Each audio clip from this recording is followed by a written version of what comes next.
Hello guys, तो लौट आए हम लोग अपनी अगली सच्ची कहानी के साथ। तो देखें, वैधानिक चेतावनी, लेकिन उससे पहले thank you very much for your support. और मेरी कहानी आपको अच्छी लग रही है, मुझे नहीं पता था कि मैं वो कहानी सुनाना शुरू करूंगा और आपको इतनी अच्छी लगेगी। खैर, थैंक यू अगेन। और वैधानिक चेतावनी, इस कहानी के सभी पात्र वास्तविक है। इसका किसी भी व्यक्ति, वस्तु या स्थान से कुछ भी लेना देना हो सकता है और ये एकमात्र संयोग नहीं है।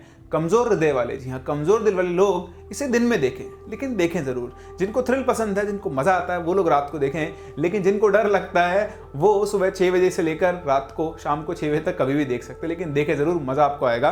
और ये बहुत ही इंटरेस्टिंग और बहुत ही मतलब सच्ची कहानी है। This is related to the name of stories Kundan Bagh. वो आपने सुनी, देख लिया होगा। कुंदन बाग हाउस हैदराबाद के मोस्ट हॉन्टेड प्लेसेस में से है। इसकी मिस्ट्री अभी तक अनसॉल्व है। 2002 की ये बात है जब ये इंसिडेंट हुआ था, लोगों को जब ये पता चला था। मुझे नहीं पता कि ये सच है या झूठ, ये लोगों ने बनाया हुआ है या नहीं, लेकिन जो इसके पीछे की कहानी है वो मैं आपसे ज़रूर शेयर करना चाहूँगा। तो ये शुरू करते हैं, देखते हैं कि ऐसा आखिर वहाँ पे क्या हुआ था और आज तक भी वो मिस्ट्री अनसॉल्व क्यों है, क्यों उसे सॉल्व नहीं किया गया। कहानी शुरू होती है एक चोर के साथ। चोर जिसका नाम था मुजाहिद। मुजाहिद को चोरी करने का बड़ा शौक था। चोरी करने का शौक था, चोर तो था ही, कह रहे उसका काम था। तो मुजाहिद एक दिन रात को चोरी करने निकला हुआ था और चोरों का तो रोज़ का ही होता है, जहाँ दिखा मौका वहीं पे मारा बिल्कुल चौका। तो मुजाहिद घूमते घूमते, रैकी करते करते, टोह लेते लेते एक घर पे उसकी नज़र पड़ी जो कि खाली पड़ा हुआ था। मुजाहिद को लगा कि यार घर खाली पड़ा हुआ, सुनसान सा है, बढ़िया पॉश कॉलोनी है, उसके अंदर घर था और खाली पड़ा हुआ घर है, लाइट स्वाइट कुछ भी नहीं है। तो लगा कि घर वाले कहीं गए हुए हैं, ये अच्छा मौका है, चलते हैं और आज इस घर के हाथ साफ कर लेते हैं। तो भैया वो दीवार कूद के घर के अंदर पहुंचा। मुजाहिद घर के अंदर पहुंचा तो उसने जो मेन गेट था उसको खोल लिया। चोर के लिए क्या बड़ी बात है, सुनना लगा तो आराम से लॉक को ब्रेक करके गेट खोला। ऐसे लॉक ब्रेक करते हुए नजर पड़ी, घर का जो वो दरवाजा था वो ग्रीन कलर का था। अंदर लाइट्स वगैरह कुछ भी नहीं थी, बस ऊपर फर्स्ट फ्लोर पे एक छोटी सी लाइट थी, वो जल रही थी, जो ना घर के बाहर जो लाइट होती है वो जल रही थी। ठीक है, मुजाहिद ने अपनी टॉर्च जलाई और टॉर्च जला के वो घर के अंदर धीरे धीरे एंटर किया। जैसे ने एंटर गेट खोल के देखा, अंदर देखा कोई नहीं है, बिल्कुल सन्नाटा पड़ा हुआ है और ऐसा लग रहा है घर बहुत दिनों से साफ़ नहीं हुआ, बहुत दिनों से घर साफ़ नहीं हुआ है, धूल मिट्टी जमी हुई है। खैर उससे क्या मतलब था, उसे सफाई थोड़ा ना करनी थी, वो तो चोरी करना था, उसने तो बड़ी वाली सफाई करनी थी। तो वो ऐसे घूम रहा था ना, घूमते घूमते हॉल, मतलब वो जो गेट से वो घुसा हॉल के अंदर, चारों तरफ देखा। ठीक है, फिर उसको सीढ़ियाँ दिखाई थी। उन सीढ़ियों से उसने ऊपर देखा तो ऊपर की तरफ रूम्स थे, नीचे तो ऐसा सिंपल हॉल टाइप ही था। तो वो सीढ़ी से चढ़ने लगा और चढ़ते चढ़ते चढ़ते उसकी नज़र एक रूम पे पड़ी। जैसे वो उस रूम में गया, ठीक है, अब अंधेरा तो था ही, पूरे घर में अंधेरा रखा था, उसको समझ था कि मतलब एक ही लाइट जली हुई घर के अंदर, बाकी पूरा अंधेरा था। तो चलते चलते एक रूम के अंदर पहुंचा और रूम के अंदर उसने टॉर्च ऐसे घुमाना शुरू किया। तो जैसे उसने टॉर्च घुमाई, चारों तरफ कोने देखा तो देख रहा था कि कहाँ से माल मिलेगा। तो जैसे घूमते घूमते उसकी टॉर्च की रोशनी बेड पर पड़ी। बेड पर नजर पड़ते ही मुजाहिद की टॉर्च हाथ से गिर गई और थर थर थर थर कांपने लगा। ऐसा हो गया जैसे काटो तो खून नहीं। आखिर मुजाहिद ने वहाँ पे ऐसा क्या देख लिया? एक्चुअली मुजाहिद ने वहाँ देखा कि उस बेड के ऊपर 3 डेड बॉडी पड़ी हुई थी। 3 फीमेल की डेड बॉडी पड़ी हुई थी और खून से लथपथ सनी हुई पूरी तरह से। मुजाहिद को समझ नहीं आया क्या करे, उसको उल्टे पैर मुजाहिद वापस भागा, भागते भागते गेट खोल खाल के और वो दीवार कूद के बाहर रुका और थोड़ा दूर, घर से दूर भाग के, मतलब आप सोचो उसकी हालत ख़राब है, मेरे तो बताते हुए मुझे ऐसा लग रहा है, तो उसकी तो हालत ख़राब है। उसने ऐसा सीन देख लिया, वो कूद के वहाँ पहुँचा और वहाँ पहुँच के उसने सोचा, जब वो जा रहा था उस घर से दूर भागते तो यार क्या करूँ क्या करूँ, ये डेड बॉडीज़ पड़ी है, घर सूना पड़ा है, क्या मैं पुलिस को बताऊँ? पता नहीं उसको क्या जची, पता नहीं, वरना एक चोर पुलिस को फ़ोन क्यों करेगा? उसको पता नहीं क्या सूझा, उसने पुलिस को फ़ोन किया। उसने बोला कि ऐसे ऐसे घर है और यहाँ पर ना 3 डेड बॉडीज़ पड़ी हुई है। वो अपना फ़ोन करके निकल लिया, है ना। वरना पुलिस उसको भी साथ में उठा के ले जाती। वो निकल लिया, पुलिस वहाँ पे पहुँची, पुलिस वहाँ पहुँची, गेट वेट खोल के देखा तो वहाँ पर वो डेड बॉडीज़ पड़ी थी। पुलिस ने डेड बॉडीज़ कलेक्ट की, पूरे एरिया में सनसनी फैल गई। आप सोचो ना किसी के आसपास ऐसे डेड बॉडीज मिल जाए तो पूरे एरिया में लोग इकट्ठा हो गए रात को ही, मतलब भयंकर। अब उस टाइम तो बॉडीज़ को ले गए और अगले दिन आके पुलिस ने, मतलब ऑब्वियसली पुलिस का काम होता है फिर पूछताछ करना, तो सीन को लॉक कर दिया गया, मतलब पूरे घर को सील कर दिया गया, उसके किसी का आना जाना बंद कर दिया गया और भी क्राइम सीन बन चुका था और पुलिस इसको अपने इन्वेस्टिगेशन के अंदर ले चुकी थी। जैसे डेड बॉडी जाते हैं उनका पोस्टमार्टम होता है, तो पोस्टमार्टम रिपोर्ट से पुलिस को पता चला बहुत ही मतलब अनयूजुअल सी बात। अब यहीं पे आके अटकती कि सच है या झूठ, क्योंकि बहुत सारे फैक्टर्स होते हैं साइंटिफिक, हो सकता है चीज़ें बनाई हुई भी हो, मुझे नहीं पता, पर जैसा मैंने इन्फॉर्मेशन कलेक्ट की मैं बिल्कुल एग्जैक्टली वैसे ही आपके साथ शेयर कर रहा हूँ। तो पुलिस को उस पोस्टमार्टम रिपोर्ट में चला कि ये जो 3 डेड बॉडीज़ मिली है, इनकी डेथ रिसेंट नहीं हुई है, इनकी डेथ तो 5-6 महीने पहले ही हो चुकी है। 5-6 महीने पहले, हाँ, इनकी डेथ 5-6 महीने पहले हो चुकी है और ये बॉडीज़ आज रिकवर हुई है। अब ये खबर जब मोहल्ले में फैली, इलाके में फैली, उस कॉलोनी में फैली, तो लोगों का दिमाग खराब होना शुरू हो गया। क्यों, ऐसा क्या हुआ? ठीक है, 3 डेड बॉडीज मिली नहीं, एक्चुअली उस घर में कौन रहता था, मैं आपको वहां लेके चलता हूँ। घर में नहीं तो उस घर में 4 लोग रहा करते थे, एक हस्बैंड, उसकी वाइफ और उनकी 2 बेटियां।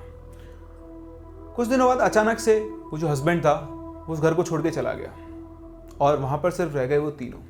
लोग कहते हैं कि वो जो औरत थी वो मेंटली रिटार्डेड थी, उसके पति को पहले ये बात पता नहीं थी, पर धीरे धीरे जब चीज़ें खुलती गई तो वो उनसे गुस्सा होकर या कुछ भी वजह से वो उनको छोड़ के चला गया। ठीक है, और वो तीनों उस घर में रहने लगी और तीनों बड़ा अजीब सा बिहेव किया करती थी। ठीक है, लोग बताते हैं ऐसा लोग कि मतलब बड़ा अजीब सा बिहेवियर था उनका। रात को घर में से बहुत तेज तेज चिल्लाने की आवाज़ें आया करती थी।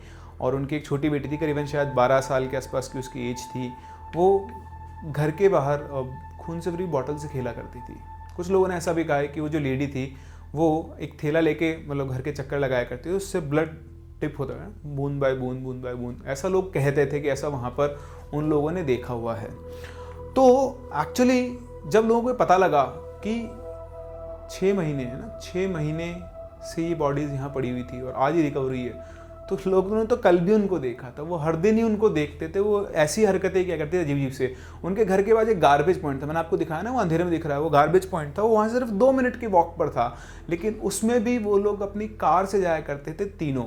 और वो भी इसी इंटरवल में, जब पुलिस बोल रही ना कि 6 महीने हो चुके हैं इन बॉडीज इनको डेड हुए, उस टाइम में भी वो रोज़ उनका ये काम था, वो गार्बेज पॉइंट पे जाते थे, कुछ ना कुछ में डालते थे और गाड़ी से ही जाते थे और गाड़ी से ही आते थे। मतलब वो घर से बाहर निकलते नहीं थे। पता नहीं उनके घर का काम, खर्चा वर्चा, राशन वाशन कैसे चल रहा था, किसी को कोई मतलब भी नहीं था, क्योंकि जब ऐसे बिहेवियर होता है लोगों का तो उनसे कौन बात करे। तो वो चीज़ लोगों को आज तक समझ में नहीं आई कि ऐसा क्या था। मतलब वो जो बिहेवियर था, वो जो बॉटल्स है ना, खून से भरी बॉटल से कौन खेलता है, घूम रही है तो उसके थैले में ऐसा है क्या कि खून डिप कर रहा है धीरे धीरे, और वो रोज़ गार्बेज पॉइंट पे गार्बेज वहाँ पे जाके क्या डालते थे, ये लोगों को समझ में नहीं आ रहा था। तो इन सवालों के जवाब पुलिस भी नहीं दे पाई।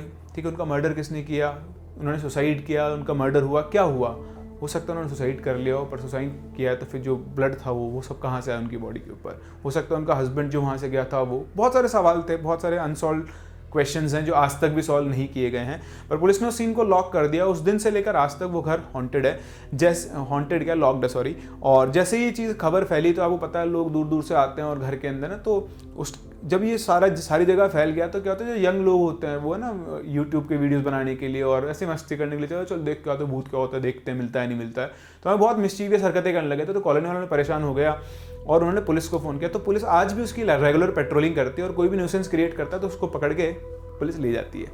एक्चुअली कई लोग वहाँ पहुँचते हैं इस चीज़ के लिए, पर कोई भी अकेला नहीं जाता, सब ग्रुप बना के जाते हैं। ग्रुप बना के आप जाओगे तो नहीं मिलते। एक्चुअली क्या होता है, इन सब ये नेगेटिव एनर्जी है, इसके लिए भी एक फ्रीक्वेंसी चाहिए होती है। तो एक टाइम होता है, एक मोमेंट होता है और एक फ्रीक्वेंसी होती है। जब वो मैच करती है तब जाके आपको वहाँ पर कुछ ना कुछ फील होता है और एक्सपीरियंस। ऐसा नहीं कि आप आज पहुँच गए आपको कुछ भी दिख जाएगा, इट टेक्स टाइम। आप हो सकता है आप हर दिन वहाँ से गुजर रहे हो, लेकिन एक दिन ऐसा एक मोमेंट आएगा जब आपको साक्षात दर्शन हो जाएंगे। तो कई लोगों के साथ ऐसा हुआ भी है, ऐसा नहीं हर किसी के साथ आपको होता है। तो बहुत सारे आपको वीडियोस मिलेंगे बताते हैं कि ये फेक है, ऐसा कुछ नहीं होता, हम देखो यहाँ पर हैं, घूम रहे हैं, 4-5 लड़के हैं, 2 उधर जा रहे हैं, 2 उधर जा रहे हैं। नहीं, हिम्मत है तो अकेले जाओ, तब पता लगेगा, और लगातार जाओ। एक दिन ऐसा आएगा, एक मोमेंट ऐसा आएगा जब आपको पता लग जाएगा कि हाँ ये सच है। ट्राई करके देख सकते हैं, आप मत करना, छोड़ो। तो मैं कह रहा था आपसे कि वहाँ पर लोगों के साथ हुआ भी है। जैसे एक इंसिडेंट है, मैंने भी पढ़ा था। तो वहाँ पे एक बाइक वाला था बंदा, वो रोज़ जाता था वहाँ से, और उसने अपने फ्रेंड दोनों कुछ शायद मिलने आते एक दूसरे से। तो एक बंदा इधर से आ रहा था, एक बंदा इधर से आ रहा था। तो आते जैसे वो घर के पास में आए बंदा, उसकी बाइक की हेडलाइट एकदम से अपने आप ऑफ हो गई, अपने आप। हो सकता है उसकी बाइक की लाइट फ्यूज़ हो गई।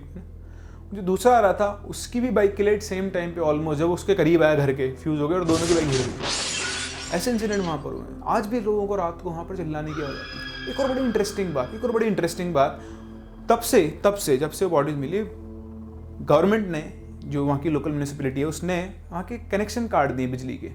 लेकिन आज भी कई बार लोगों को रात को फर्स्ट फ्लोर के ऊपर एक बल्ब जलता हुआ दिखाई देता है।